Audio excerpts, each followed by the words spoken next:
From the beautiful city of Los Angeles, California, we bring you the Gimme Three podcast.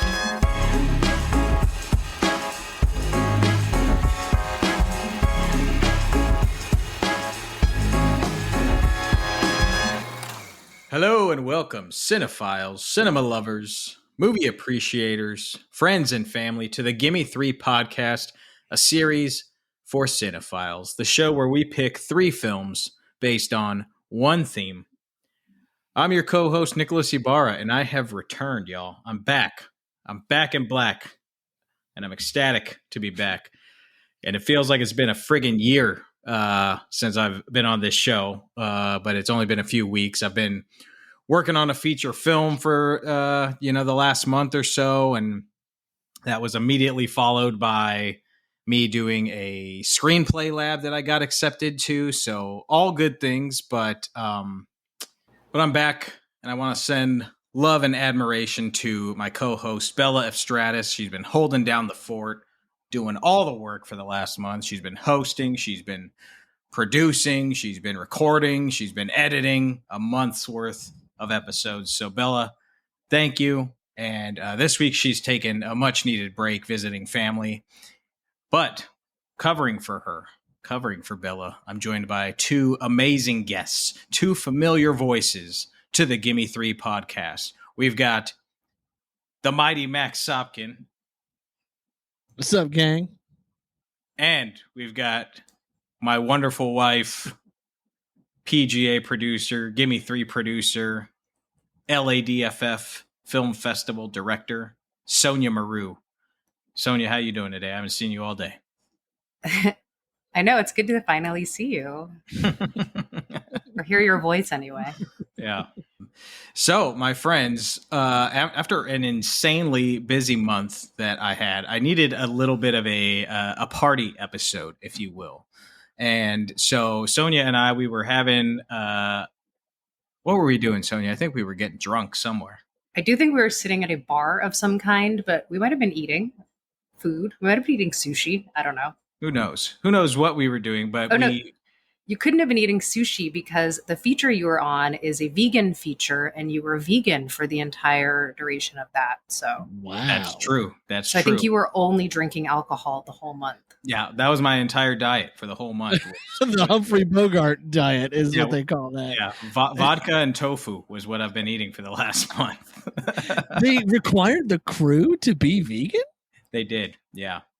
Only on set. But, I think that the group kind of decided to take it as a challenge of, trying a new way of eating.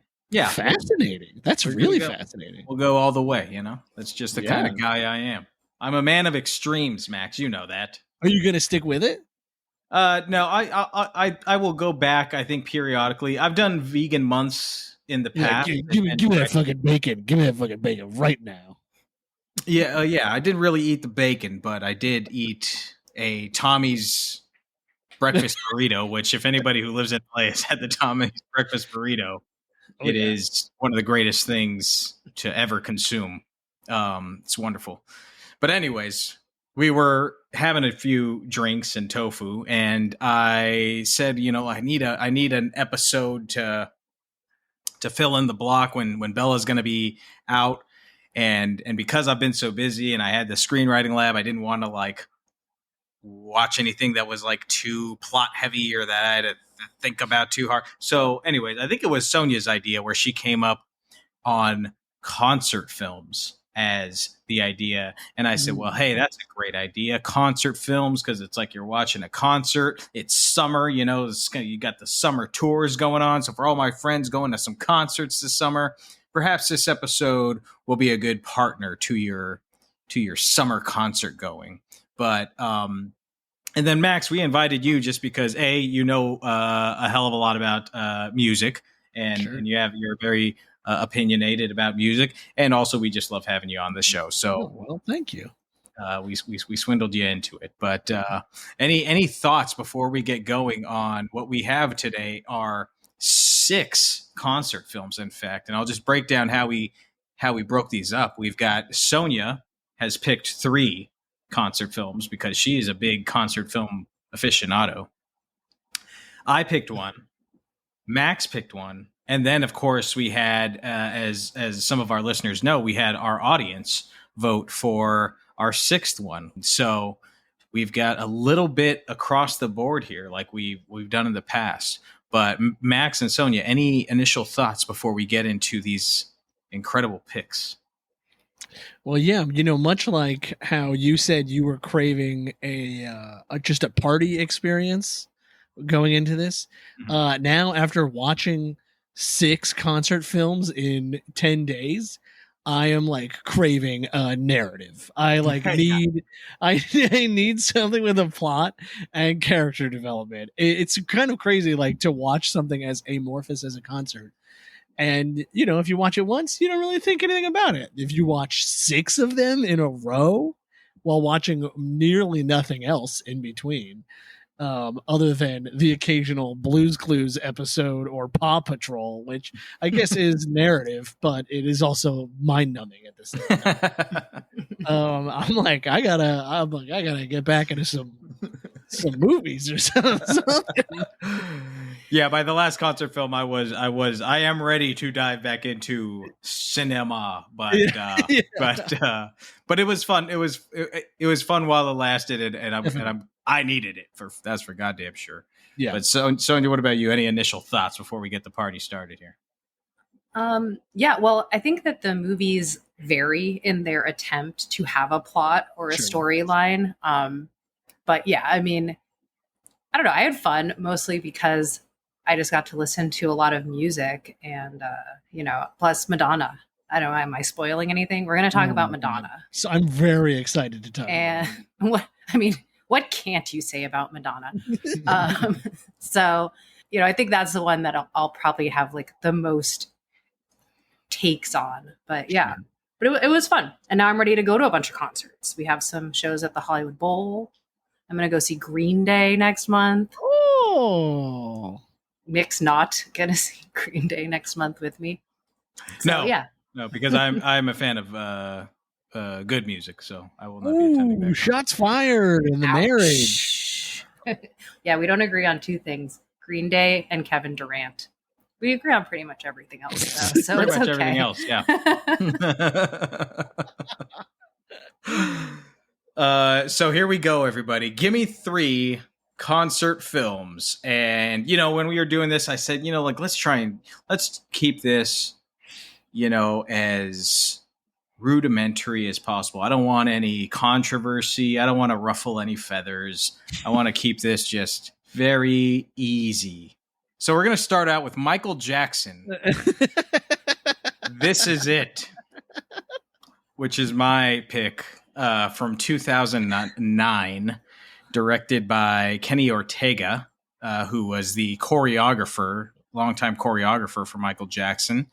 And this is a pseudo documentary / concert film, kind of hybrid, about Michael Jackson's preparation for what was going to be the This Is It tour that was set to start in 2009.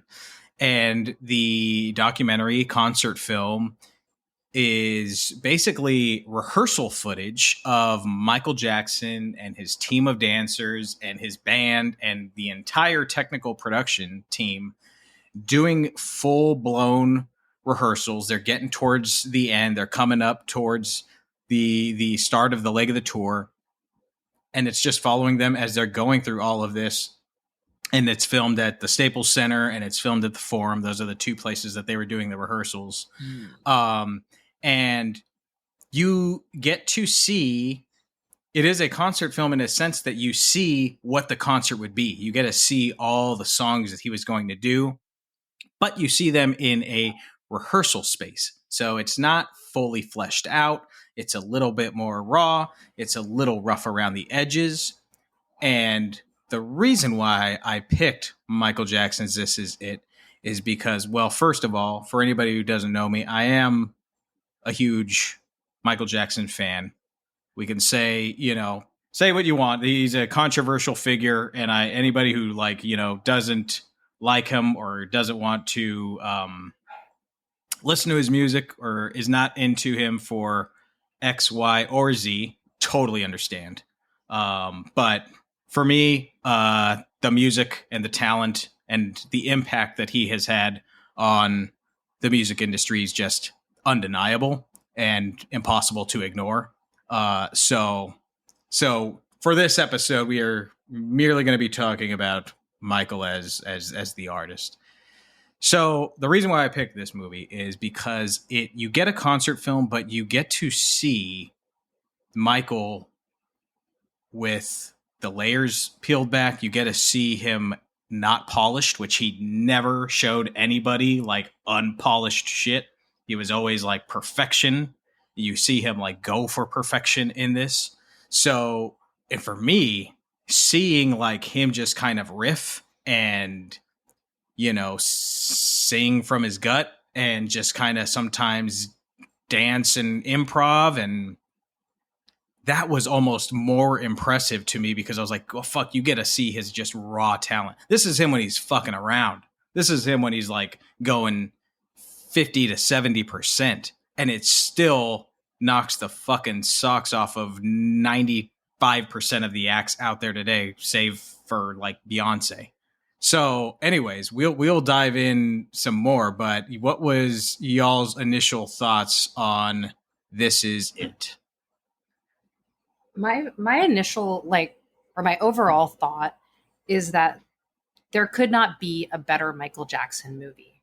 You know, I don't think that he would ever want a movie Excuse about me, Captain EO. Yeah, Captain hello, EO. What are you talking about?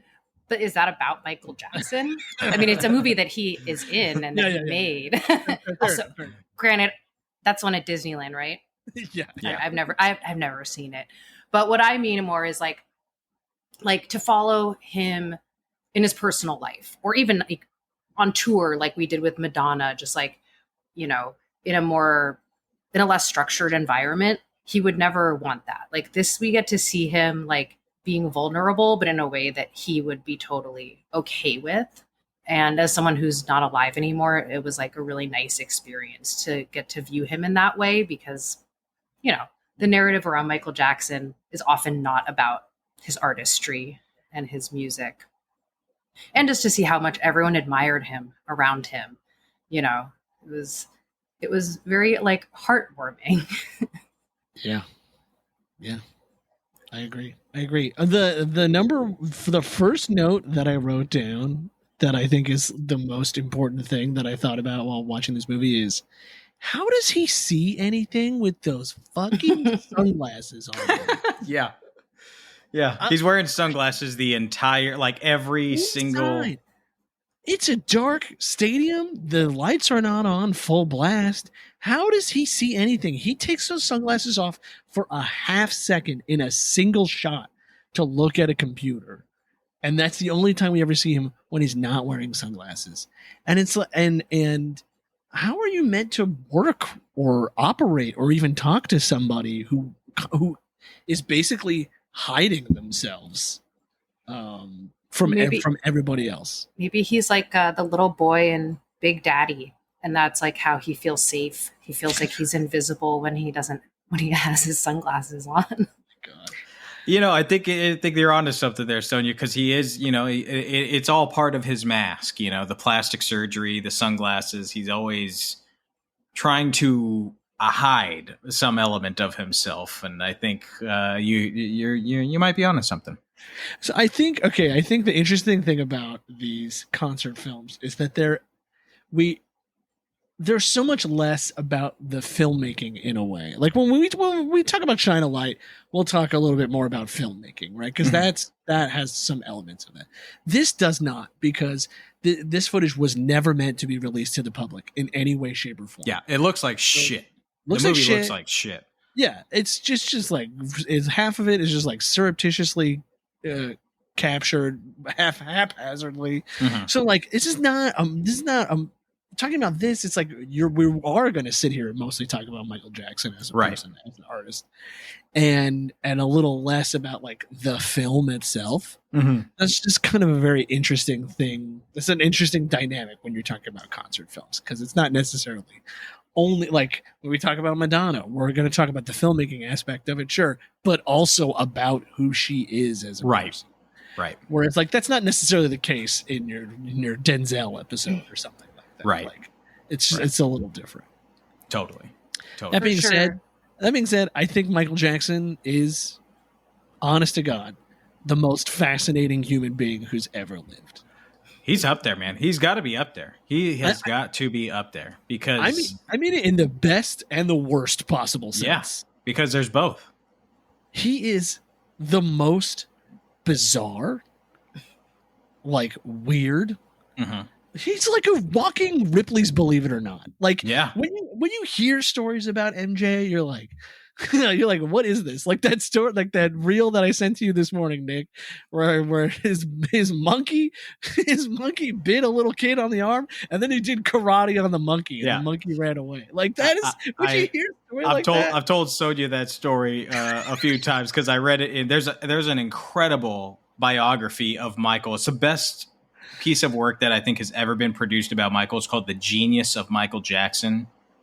I forget the name of the author, but it's a Rolling Stone writer who wrote it. Incredible book, and it underscores everything you're talking about, Max. But he talks about that one story where, for our audience at home, Bubbles, Michael's monkey, bites some kid in the recording studio. Like a little kid, like a little kid. Yeah.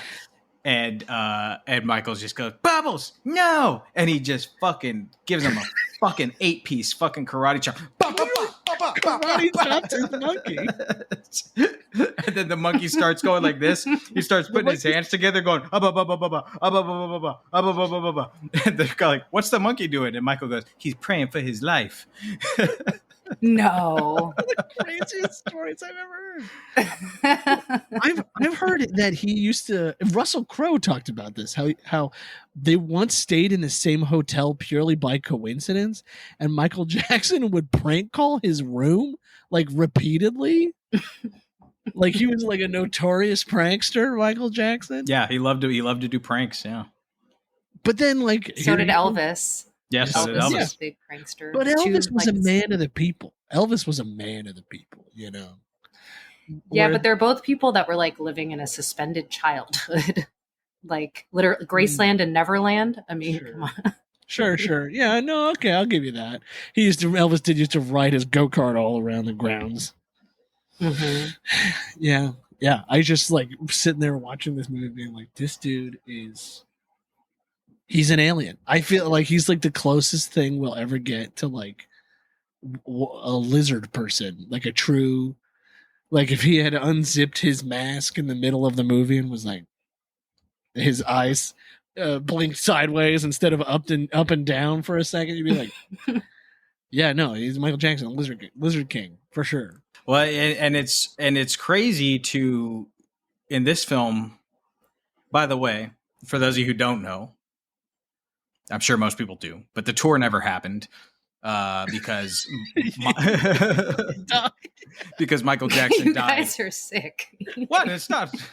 I think he's laughing at the concept that somebody wouldn't know that. The way you teed this up was particularly funny. Hey, you know, my esteemed co-host Bella Efstratis is a mere 25 years old, and she has a lot of people who listen to this show that were, you know, little, you know, they were babies when this shit went down. So I'm giving a little bit of context. The motherfucker died 8 days before they were going to take off for the residency in London. So the tour never happened. But you watch this film, and yes, I agree with everything you're saying, Max.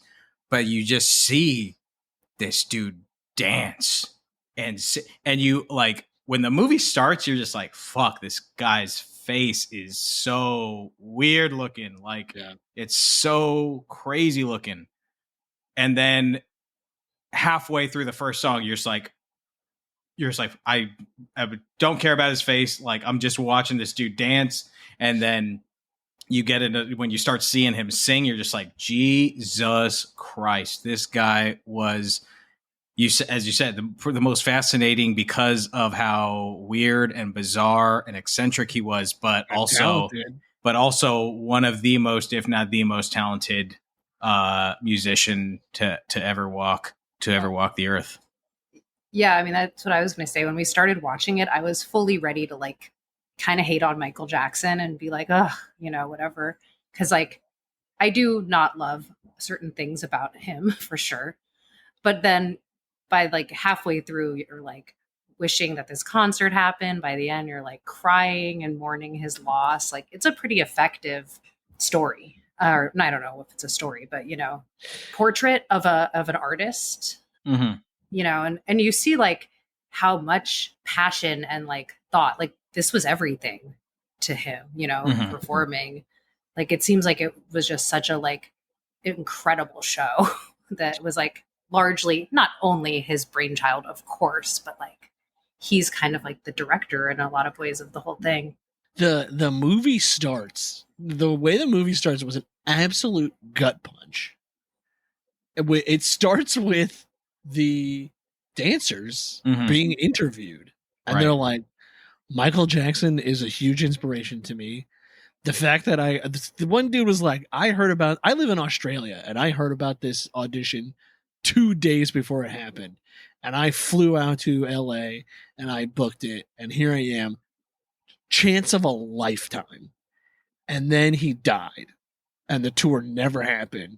And their dreams ostensibly were canceled. And it's like, from a narrative perspective, it's kind of sad to me we never came back to these dancers. Like there wasn't, part of me thinks that there should be an aspect of closure to his death in regards, if maybe just specifically to this tour, but maybe wider overall, because it's like Kenny Ortega is a competent filmmaker.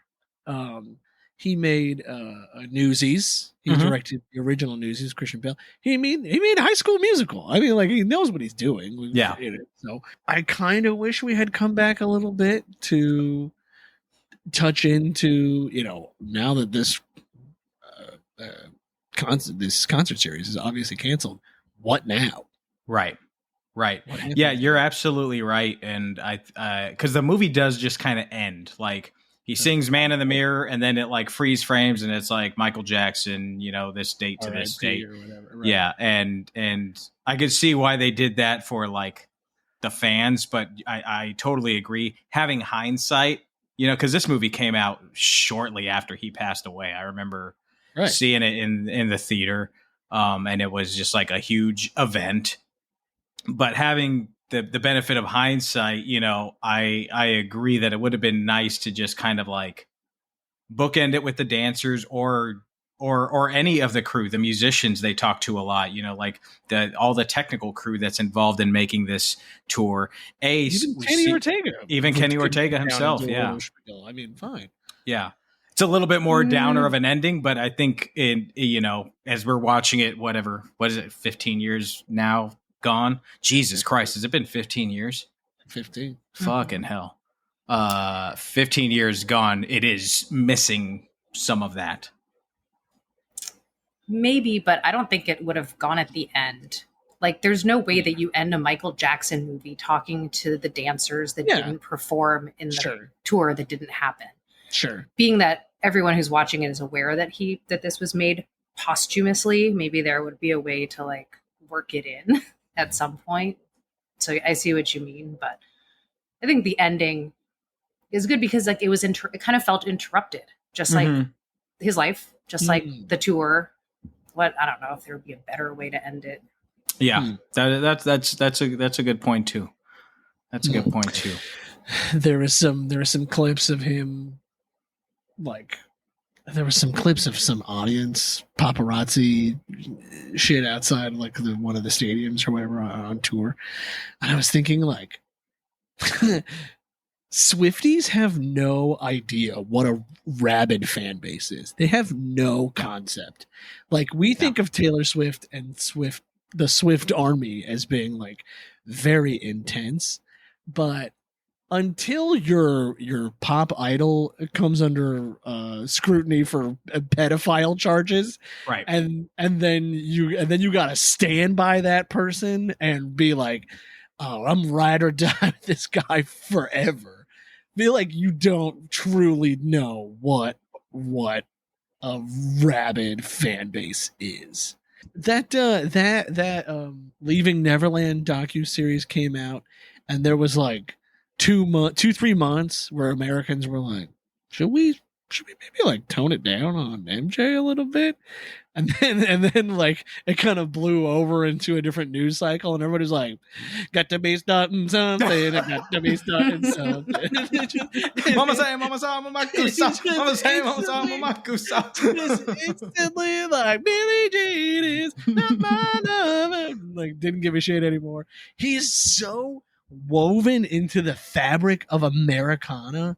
Like when you think of like, if I was gonna make a Mount Rushmore of people, just Americans, Michael might be in like a true short list. Yeah, no, he would be. Influence. Would you have to keep chiseling away at it every year? Yeah, Michael needs his own Rushmore because he's got 4 or 5 different phases of evolution to go through. Oh man, that is good. That is good. Thank you. I mean, yeah, you're right though. You can't. You're right. Taylor Swift, she'd be like ex-nade. She'd be gone. She'd be exiled. But well, I heard somebody said on this podcast I was listening to that Taylor Swift fans love Taylor Swift because they see themselves reflected in her. Like it's actually like about them more than it's about her. Interesting. I don't listen to Taylor Swift. I don't never talk to her fans. So it's just something that someone said. But I was like, you know what? In this era of social media and so much like self-centeredness being encouraged and all that, like it all kind of made sense to me. Whereas when we're talking about Michael, none of us see, like, that's not the relationship we have with him. It's right. Like, it's a completely different thing that is based on looking to him or looking up to him for what he's done. So that might be why it's a different thing. Yeah. Like he's like deified in a way. Absolutely. I mean, like there are a few artists that, and he used to own this where he would, he goes through it in the film sometimes where he would just like to stand there for minutes and just be like, just let them go crazy. Just let them go. Let them lose their shit as I just stand here and breathe. And they would cheer for 3 minutes, and they'd be crying and passing out and just rabid insanity. And, I mean, watch his Super Bowl halftime performance. It's 13 minutes. The first 2 minutes of him is just him standing. And he does it in this movie a lot where he's just like, like, bah, and he's standing. And then like the band will try and start, bah, cha. He's like, hold on. You gotta let it simmer. You gotta let it simmer. He does know how to strike a pose, though. He does. The man knows how to cut a silhouette. Yeah. He can vogue with the best of them. So it's just, he and I like the other thing is, for all of the negative things, which are, again, all valid, and I'm not going to dispute any of that because I have no proof of anything. Nobody does. He's got a legacy that is unlike any other, and that is why I am kind of in your boat of like, in terms of just like lasting impact, and bona fide like fame, and I mean the TV movie that was made about his family is literally called Jackson's The American Dream, because the family came from fucking dirt poor nothing, and he went to being the most famous person in the entire world. Right. An incredible story. You know what my last takeaway is? Please. That Michael Jackson. Have you ever seen the original Japanese Iron Chef? No, I have. I mean, not recently, but I have. But you've seen it. Michael Jackson dresses like the chairman from the original Japanese version. He's got some wild jackets in this movie. Or does that guy dress like Michael Jackson? Yeah, actually, you know what? Fair enough. Chairman Kaga is stealing from MJ's closet. I think there's a lot of sequins. It's a lot of rhinestones.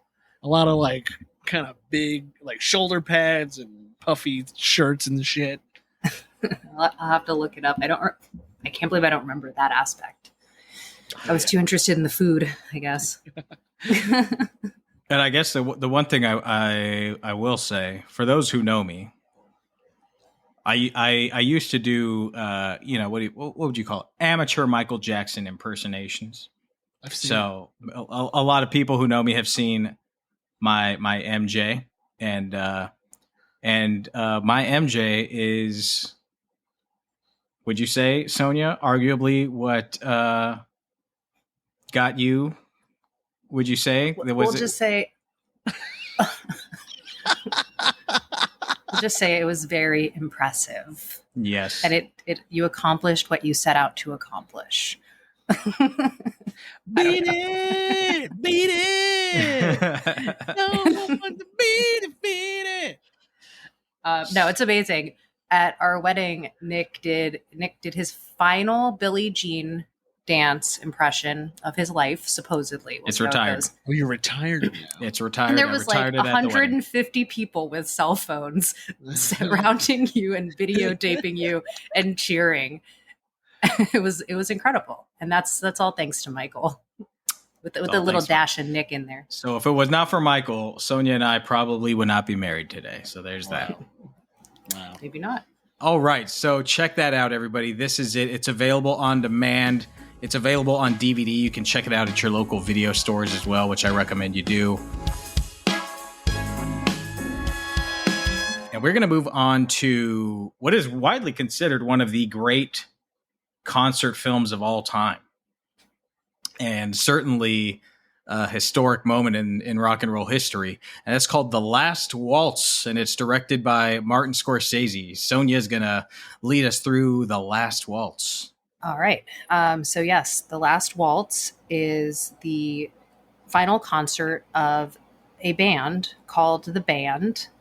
And it took place on Thanksgiving Day in 1976. So they knew going into it that this was going to be their last concert. They had decided that they were going to disband. So they asked Martin Scorsese to direct the concert movie of this last concert. And the whole day sounded kind of incredible. They did it at the Winterland Ballroom in San Francisco, which is also where they had their first concert as the band. That's why they chose that location.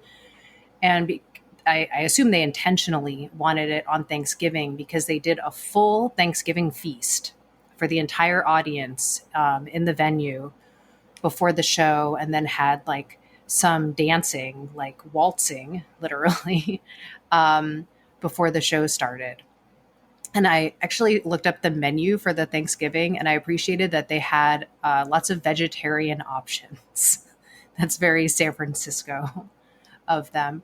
So yeah, so that's basically it. And they invited, or I should say the backstory of the band is that they had started as like a bar band and had performed with lots and lots of musicians over the years. So they had this like wide range of like people that they had played on their albums or played with them.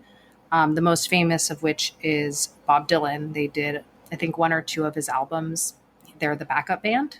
After previously, Spike Lee's dad had actually been in Bob Dylan's backing band. But when Dylan moved to Woodstock, the band became his backing band.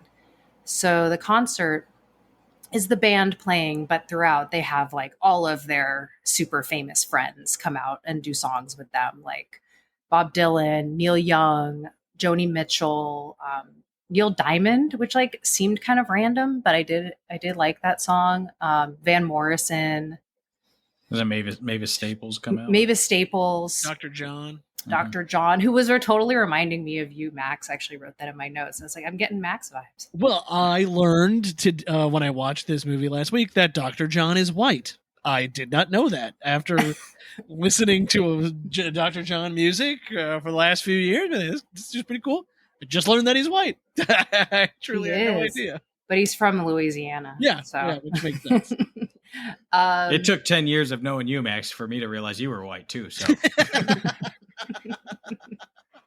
But yeah, I think that basically sums up the concert. One thing that I read is that Robbie Robertson, who's one of the members of the band, had asked Scorsese to do this because he had seen Mean Streets. That's why he picked him. And he thought that they were just going to like grab a 16 millimeter camera and like go around and, you know, film it. But of course, Scorsese ended up with like 7 35 millimeter cameras. And it's like, you know, quite an endeavor, which we'll talk about with Shine a Light as well, since he directed that. But if it's worth doing, it's worth doing right. Exactly. I mean, and that's my like would be my lazy ass way too. Just like get one camera and do it. And then Nick would be like, no, like you're putting on this whole concert. Why don't you like, you know, finish the job, film it properly, put in the effort. So thankfully he did, because I think it's an incredible movie. And I actually waited intentionally to see it until about 4 years ago, because I wanted to like save myself a treat for one day in my life. And that treat was sometime during COVID. I was like, I can't go see music. Let me go watch this concert finally. So, but yeah, what did you guys think? Was it your first time seeing this movie, Max? It was my first time seeing this movie. In fact, it was my first time seeing all of these movies, with the exception of my pick. I hadn't seen any of these. And I think that this one, out of all of them, would have been the most pleasurable to watch on a big screen. I think this is the one that benefits the most from having been watched. If they had showed this at some theater, I would have much preferred it to see it on a big screen. Well, you know how it starts with the title card that says this movie or this film should be played loud? Yeah. Yeah, I saw it at the theater for its whatever anniversary sometime this year. They played it at the AMC in Universal. And it was loud. Yeah, that's awesome. And it was fun. Yeah. Yes, I had a napping toddler upstairs, and unfortunately, I couldn't play it loud. And the sound mixing from where I streamed it from, it was like Fubo or something like that, was awful, because the dialogue sequences were so quiet, and then the music sequences would be loud, and I'm just like panicking. I'm trying to wake my baby up. But that's too bad. That being said, I thought it was really great. I thought the interview sequences were really fantastic. Yeah. Robbie Robertson's a really interesting guy, especially after like reading about this show, and like how he's like, I'm done touring. And that means we're all done touring. And then he quit the band, and they were like, but we just want to keep doing our thing without you, if that's cool. And he was like, oh, I mean, I think that Robbie was genuinely worried that he was going to like die. I mean, I think he even says it in the movie. He was like, the road takes the best of us. Oh, sure. I think he was afraid.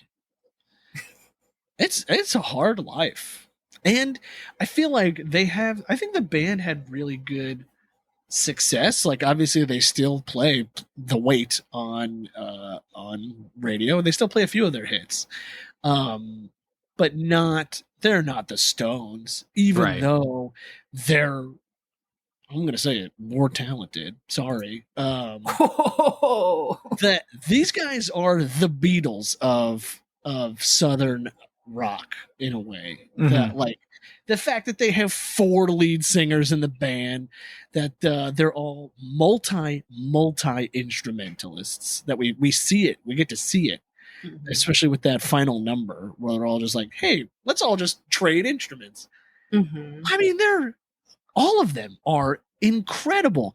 Each one of them could have been a lead singer of their own band in their own right and had nobody else contribute. Right. And yet there are 4 of them who are like, we can all do this. We can all take turns. And on top of that, they have like their savant organ player who's like, I'm going to teach you guys how to be better musicians too. And he charged them all money for it. Isn't that funny? I love that story. He's also the only one who's still alive from the group, which does something.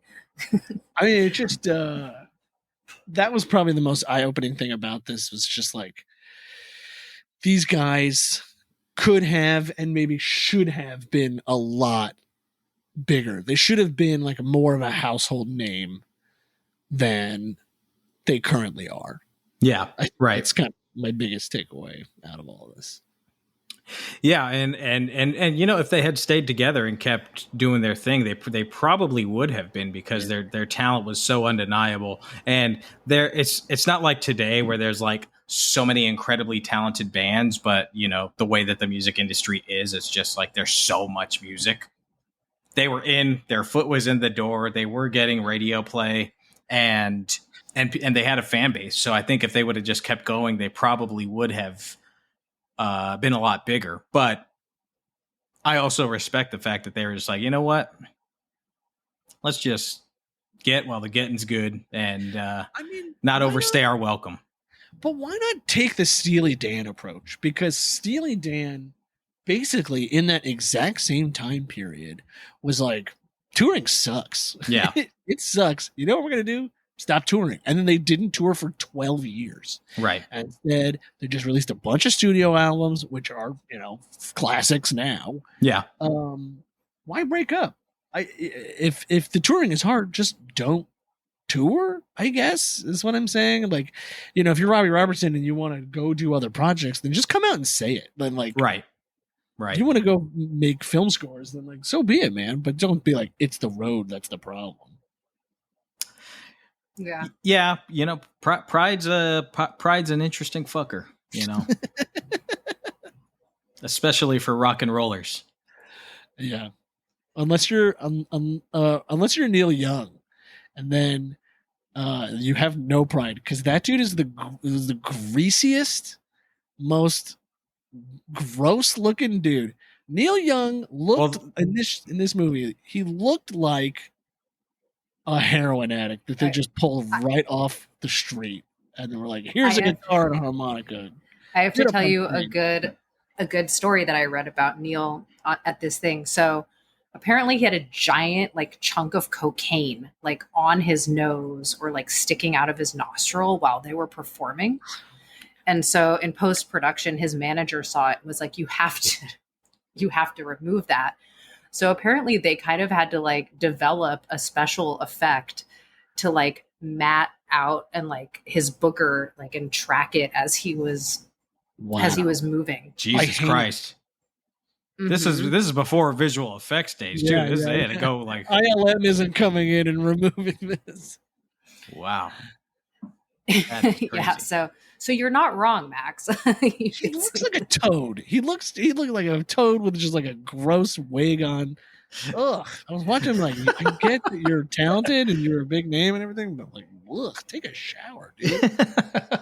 I know. But I love, it's funny because I wrote down, this is actually what made me like Neil Young. I was like a big Neil Young hater for whatever, I don't even know why. And like this movie, I was like, oh, I don't know. Kind of won me over to him just because. Is that the exact opposite effect? Maybe I like junkies. I don't know. I think I'm more neutral Neil Young, and then I watched this, so I was like, man, I think I like you even less now. But yeah, the soundtrack is incredible. We have it on vinyl, and we listen to it pretty frequently, just because the concert itself, aside from like Scorsese's filmmaking and like the incredible story that is it being their final concert, like they fucking bring it home. Like they nail it. They really put on a damn good show. Totally. So, and they kind of spice it up a little bit. The dude that came out to do the Canterbury Tales, as soon as he started, I was like, I recognize this from Mr. Chang's 12th grade English class. This is the Canterbury Tales in Middle English, no less. I don't. And why, Sonja? Do you know why that's in there? I don't. Other than it's probably a friend of theirs, but why he did that, I don't know. It's a cool choice. Yeah, I mean, when I watch it, I just think about what it would be like to have been there. Like I think it's a really cool movie, and like the DPs were like Michael Chapman and Laszlo Kovacs. Like it's a really well-made movie. I mean, considering that Scorsese admits that he had no idea how to film a concert. Sure. And talks about, all of the troubles that he had with it. Do you think this lives up to the hype that this movie gets? I feel like most people consider this, to be like, this is the first great concert film or the best concert film. Do you think it lives up to that hype? I mean, I do personally, yeah. But I mean, like I said, I really just fell in love with all of the guys in the band. Like it really just won me over and made me fall in love with the songs. Like the night I drove Old Dixie down, never thought I'd be singing that one, but like I just love that. And Ophelia, like so yes, I would say that it probably ushered in a new style of concert film, which a lot of the ones we're going to talk about for the rest of the episode kind of use, where it's like personal stories, history of the band, anecdotes, behind the scenes of like what it's like to be on tour, and then mixed in with the performance. And then it helps that they have like, you know, every great rock musician of the era like with them. Totally. Dylan really brings it home. Mm-hmm. And that white hat. Yeah. So gorgeous. Yeah. Yeah, I just saw a trailer for that new Timothy Chalamet Bob Dylan movie. And I was like, wow, they really picked the prettiest guy in Hollywood to play one of the ugliest musicians who ever made it famous. That is the most Hollywoodification. They picked a guy who also looks like permanently like 21 years old for a guy who even when he was 21 years old looked like 35, you know? Yeah. Who are they going to pick to play Neil Young in this? It's going to be Glenn Powell. They're going to pick just more. He's a gorgeous guy. As long as he has a Coke on his nose. Yeah, that is fine. The Last Waltz, directed by Martin Scorsese. It is streaming on Tubi, and it's on demand. It's some other places. Kind of like Sonja said, if you want to wait it out, especially if you live in like Los Angeles, Chicago, New York, this movie pops up at repertory screenings every single year. Like it's gonna be at the Cinematheque once a year.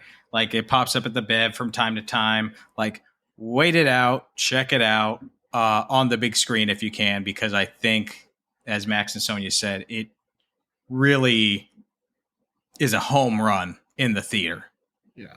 This movie should be played loud. This movie should be played Right. loud for sure. Yeah, or watch it at home with the volume cranked all the way up and drop a tab of LSD. I think that would be an acceptable.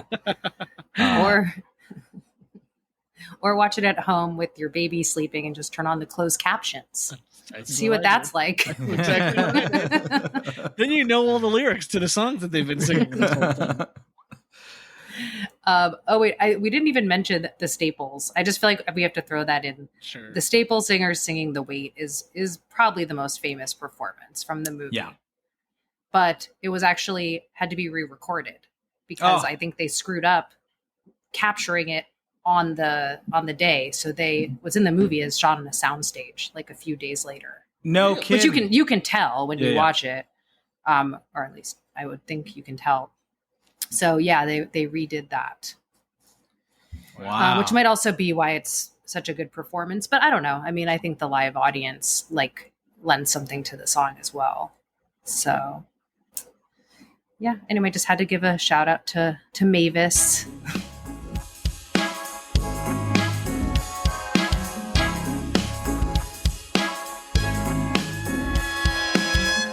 All right, my friends. So that's going to bring us to a fascinating film. Madonna, Truth or Dare, directed by Alec Kashinian. Sorry if I butchered your name, Alec. And this film follows Madonna on her, what was the tour, Sonja? Something Blonde. The Blonde Ambition Tour. Blonde Ambition Tour, which was in like 1990. It was initially meant to be just a straight up concert film. And as the filmmaker started interacting with Madonna and started following her around and seeing the interactions between her and her crew and her dancers and whatnot, he convinced Madonna, hey, think the like behind the scenes and your world, your aura that's going on in the making of this tour needs to be as much of the story as the concert. And what ends up happening is it becomes more of the story than the concert. This is I'd say like 60% documentary, 65% documentary, 35% concert film. And the documentary elements are shot in black and white, and the concerts in rich, beautiful color. And it is a fascinating piece, mostly because Madonna, in my opinion, and I think in the opinion of anybody, does not come off very well in this movie, even though she's an executive producer. She comes off great in the performances. Like, it'll be like documentary. You're just like, my God, Madonna, what a bitch is she? And then you're like, I'm like, I don't like this Madonna. And then, she comes out and she starts singing and dancing. You're just like, God damn, I love this Madonna. This is my gal. So that is the kind of juxtaposition that the film puts the audience in that has to be intentional because it is so obvious and so in your face. But I'm fascinated by the approach, and I'm fascinated by y'all's opinions. And we're going to start with Sonja Mereu because, like me, Sonja is a huge Madonna fan, but even more of a Madonna fan than I am. We actually saw her in March on the Celebration tour. That was my third time seeing her. I saw her on the Madam X tour at the Wiltern. Paid a pretty freaking penny for that. Wow, and I saw her. It was so amazing. And then I saw her on the Confessions tour, also at the Forum, which is where we saw her this time. But Nick was a Michael Jackson impersonator, and I was a Madonna impersonator. Me and my mom made me like a pointy bra bustier, and I had like a blonde wig. And I used to just dress up as Madonna and walk around New York City doing whatever stuff I had to do when I was 9 years old. Wow. Papa, don't preach. I think I was more on the like a virgin tip and like touching myself, but without fully understanding what I was doing. I think there's actually a picture of me on Halloween at the Gay Pride Halloween parade in New York next to a guy dressed up as the Sex Book, and I'm dressed up as Madonna. I'll have to ask my mom. Wow. But truly, she is my favorite musician, my favorite pop star for sure. And, watching this movie, I'd seen it like since I was a kid, but I saw this movie when it came out, and I saw nothing wrong with her behavior at the time. Yeah. I was like, that's how you act. Okay, noted. It's probably taken me my whole life to recover from that. But rewatching it now, I was like, yeah, it's kind of bold and such a Madonna move to be like this movie says so many bad things about her, but yet it's like she's gorgeous and she's sexy and she's impressive and she's worldly and she's maternal, which is obviously like a huge obsession. But yeah, she's a total like monster in a lot of ways. Like we were talking about how Lizzo got canceled for what she did to like the people on her tour. I was like, there's a scene where Madonna like is getting naked in bed with each one of the dancers like one by one. She dares one of her employees to whip his dick out in front of them. Yeah. Like, he is, as much as they are friends, he is still an employee. I turned to Emily watching this. I was like, damn, this is sexual harassment 101 right here. Yeah. Very inappropriate. But she knows she has all the power and they all go along with it. So, I think it's fascinating and I think it's a ton of fun, I guess would be. And the music stuff, like that tour was probably one of her 2 or 3 best tours of her life, as far as like the sets and choreography and song choices and everything.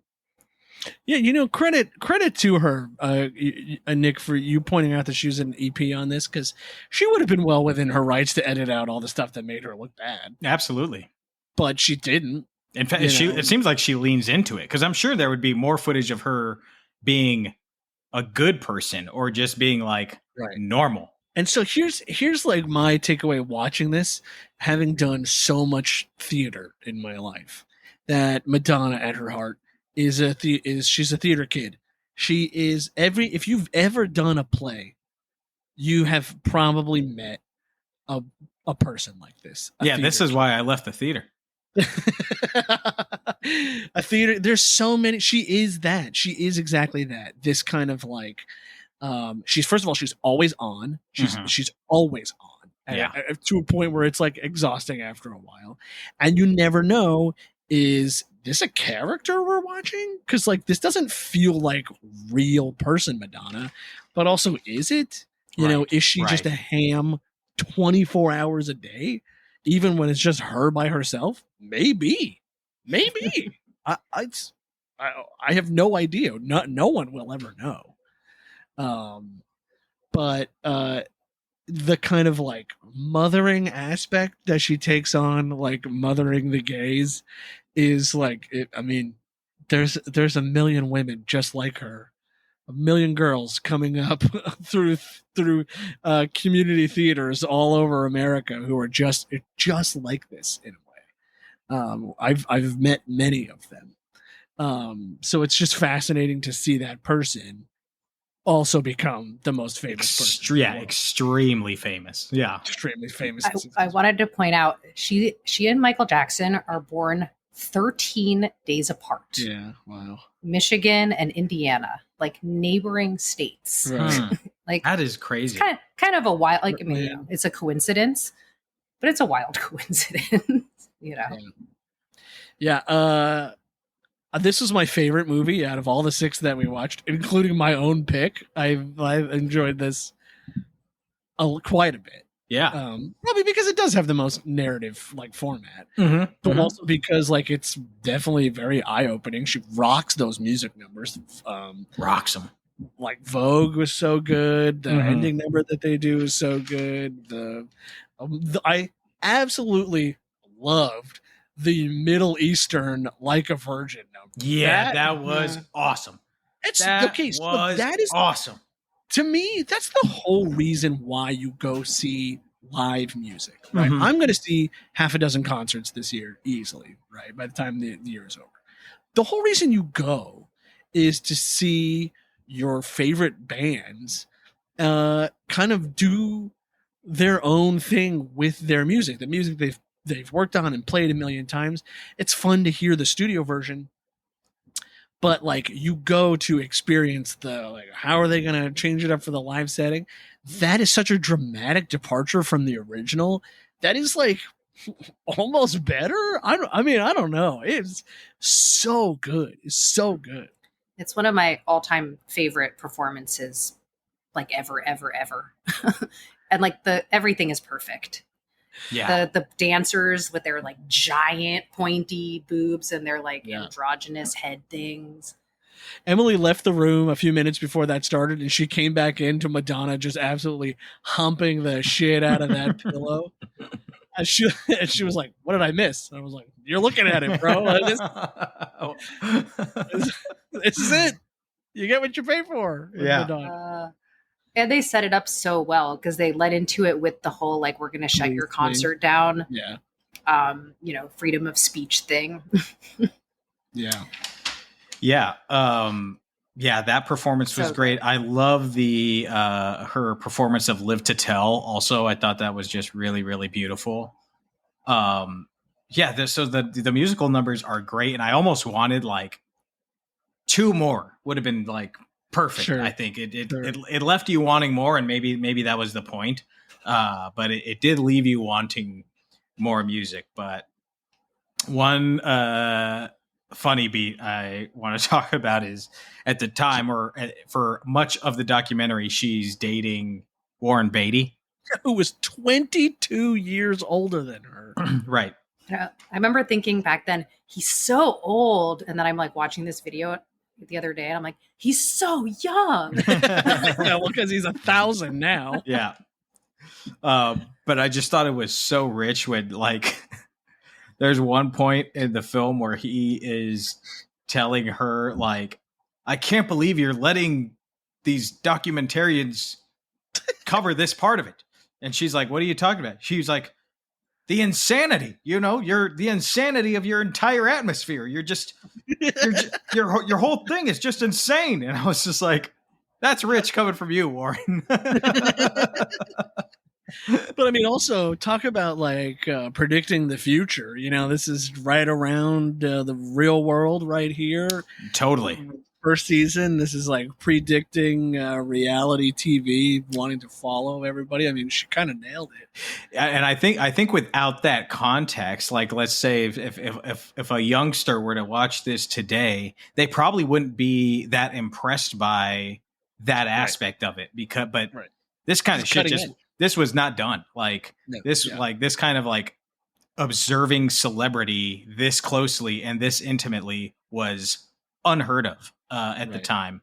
And also, one of the things that this film gets a lot of credit for is just like it's like laissez-faire depiction of gay people, of just being like, yeah, they're gay, you know, like this is just like this movie and Paris is Burning, I think, are the two kind of like documentaries that were just like, here's gay people as they are, you know, it's not a thing. Mm-hmm. So yeah, ahead of its time in both of those aspects. Two of my favorite moments in this movie. One is when she does this concert in LA and Kevin Costner comes to talk to her in the back, and she's like, "What'd you think of the show?" And he's like, "Yeah, it was really neat." And then she's like, "Oh yeah, cool." And she turns around, and she goes, "Yeah." And then she says, "Anybody who says my show is neat has got to go." Yeah. And I was like, fuck yeah. She's such a awesome bitch. It's so funny. It was so funny. And then at the end, when she's laying in bed with all her dancers and stuff, she says to one of them, she says, "You should build an altar to me in your home and worship it daily." Which is such a hilarious line, but I don't think it's entirely a joke. No. Like, having watched this now, I think that there is a not so small kernel in there of truth, you know. Yeah, I'm sure you're right. she definitely probably has altars to herself in her own house. Yeah. Yeah. Well, you just saw her, Sonja. So, you know, like, what is a 65-year-old Madonna like? Because I was wondering about this while watching This Is It. Like, we don't have a 65-year-old Michael Jackson. Who the fuck would be a 65-year-old Michael Jackson? That person would be from another dimension. Yeah. So what is a 65-year-old Madonna like? She definitely played at being humble or like some humility, because I don't know if you remember, but like she had to postpone her tour because she got like a staph infection or something. Oh. So she couldn't really dance. So that limited her whole thing. And like she talked about it at least once or twice during the show. People expect a 65-year-old person to dance. That's kind of old to be like dancing, isn't it? And as she still danced. Like she did more dancing over a 2-hour plus show than I could do over a 2-hour plus span. I'll say that for her. But I think if you like I saw clips from like when she launched the tour, and she was dancing her ass off. So I think she like had to become aware like that, you know, I don't know, that she's not invincible. Sure. She had her 4 adopted kids like in the show. 2 of them are musicians, and I think 2 of them are dancers. Wow. So, you know, it was definitely a sweeter version of Madonna, and a little bit more. It was like a journey through time. It was like her Eras tour without calling it that. Right. And told her story of coming up, and there's a whole big section about AIDS and people that died of AIDS. That was actually like my favorite part, maybe. I mean, yeah, it was definitely different. Same with this Truth or Dare, right? I mean, she has the whole section about Keith Haring and the benefit concert and all that stuff. Right. Yeah, and they were super close. She talks about Keith Haring in this tour also. Yeah. But, she was great. She was great. It was a great show. Sure. Yeah. But yeah, she wasn't trying to provoke so much as I think like provoke emotion, like, you know, some deeper emotions. And not necessarily try to get crazy headlines, which, you know, she gets them for her plastic surgery now, I guess. Right. Yeah, fair Which enough. was something that made me laugh at the very end. You remember she's in bed with all the dancers and she takes her shirt off And she's Yes. What do we say? She's like, yeah. Who are not all natural. Boo. Yeah, I thought that was funny. Yeah. I was like, Yikes. I was like, your face is completely different, woman. And your butt. And your Who knows butt. where that came from? Yeah. But I love her. We love her. We love her. Madonna, Truth or Dare. It is available to stream on demand.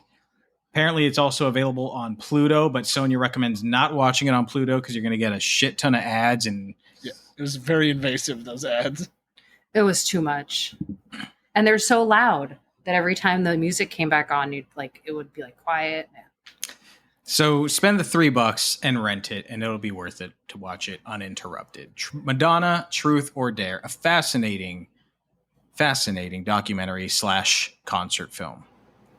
And of course, where are my manners? I didn't even mention that Madonna, Truth or Dare is the audience vote. You guys voted for this. This was your pick. So thank you for picking it, because it was a wild, a fun, fascinating watch, as we all said. So check that out. And we want to thank you all for listening. That does it for our time. Our time is up today. But have no fear, my friends, because we're going to be back this coming Thursday with 3 more concert films. We're going to have Max's pick. We're going to have 2 more Sonja picks. And we've got a bunch of amazing artists to go over. If you like the Rolling Stones, you're going to want to tune in on Thursday. If you like Queen, you are going to want to tune in on Thursday. If you like David Byrne, Spike Lee, Martin Scorsese, you're going to want to tune in on Thursday. 3 more concert films coming your way. Want to thank you all for listening to the Gimme Three podcast. Appreciate you. And we certainly want to know what you think about these 3 films, if you have seen them. Michael Jackson's This Is It, The Last Waltz, Madonna, Truth or Dare. Please let us know what you think of the films. And you can do that, of course, by going to Instagram, typing in that search bar, Gimme Three podcast. That's GIMME, spell out 3 podcast. Gimme Three podcast. You can also send us a text message. And you can do that by scrolling down to our episode description. And there is a link at the top that says, send us a text message. Click on that link and boom, you're going to send us a text message. Thank you all for listening to the Gimme Three podcast, and we'll see you at the movies.